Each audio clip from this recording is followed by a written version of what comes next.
Umaasa pa rin, pero naghahanda na rin daw sa anumang posibilidad ang pamilya ni Secretary Jesse Robredo sa Naga sa Camarines Sur.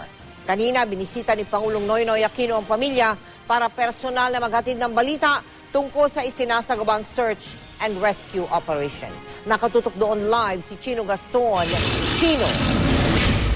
Mel, mula Masbate ay lumipad ng Pangulong Noynoy Aquino papuntang Naga City Airport para makipagkita dito sa may bahay ni Secretary Jesse Robredo na si Attorney Leni Robredo at ang kanyang 3 anak para personal na bigyan ng briefing ang pamilya ni Secretary Robredo patungkol sa ginagawang search and rescue operations para sa kanilang padre pamilya doon sa Masbate.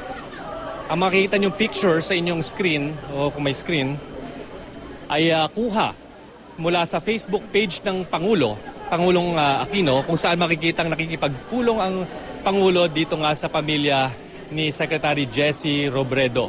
Kasama dito sa nasabing pagpupulong si DSWD Secretary Dinky Soliman na ilang beses na rin o ilang araw na rin na narito sa Naga para bigyan ng comfort yung pamilya. Samantala, Mel, sa unang pagkakataon mula noong Sabado, humarap sa media ang pamilya Robredo para ihayag ang kanilang saloobin habang patuloy ang paghahanap sa kanilang padre de pamilya. Si Aika Robredo, ang panganay na anak ni DILG Secretary Jesse Robredo, ang humarap sa media kanina. Hindi raw nababawasan ang pag-asa ng pamilya na matatagpuan ng ama, pero kailangan daw nilang harapin ang katotohanan. Hopeful pa rin, pero lahat kasi kami, siyempre mahirap din na umasa ka ng umasa without being realistic. So may management of expectations din kami. Pinag-usapan na namin ko kagabi.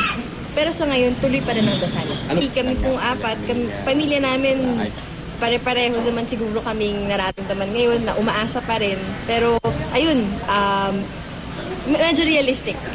Kasi pangatlong araw na rin ngayon na nawawala siya. Nananatiling matatag ang pamilya Robredo. Mula nung Sabado, dumating at sinamahan sila sa pagdadasal ng mga kaibigan, kamag-anak at mga taga-gobyerno. Ang iba, nagdala ng pagkain. Malaking tulong daw ito, sabi ng panganay ng kalihim. Nakakatulong po yung mga bumibisita sa amin ng mga kaibigan kasi parang sila din nag-aantay ng, kumbaga, miyembro rin ng pamilya nila na uuwi. So, kahit malungkot kami ngayon kasi alam natin na mahirap mag-antay, hindi mo alam kung anong gagawin mo. Nakakatulong na yung iba, nakikita namin na ganun din yung sentiments nila. Hindi pa humaharap sa media ang may bahay ng kalihim na si Attorney Leni Robredo. Pero nananatili itong matatag. Kahapon, nakita natin itong kinakausap ang mga kaibigan at supporter ng asawa. Kasama ng pamilya mula kahapon, si DSWD Secretary Dinky Soliman. Siguro unawain ng ating mga kasama sa media at saka ng mga kababayan, dumadaan sila sa isang prosesong hindi madali. So, kung pwedeng irespeto natin yung kanilang gustong manahimik at hindi muna humarap sa media, isa ko sa pwedeng tumutulong ngayon sa pag-aalalay, stress relief at pag-counsel kung anong pwede nilang iharap sa mga maraming darating pa na developments sa ngayon.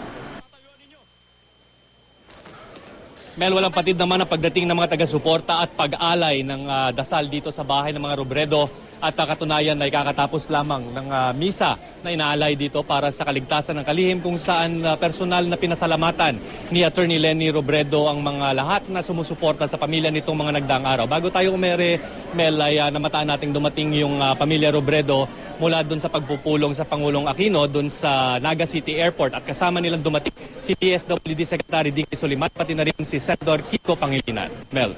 Maraming salamat sa iyo, Chino Gaston.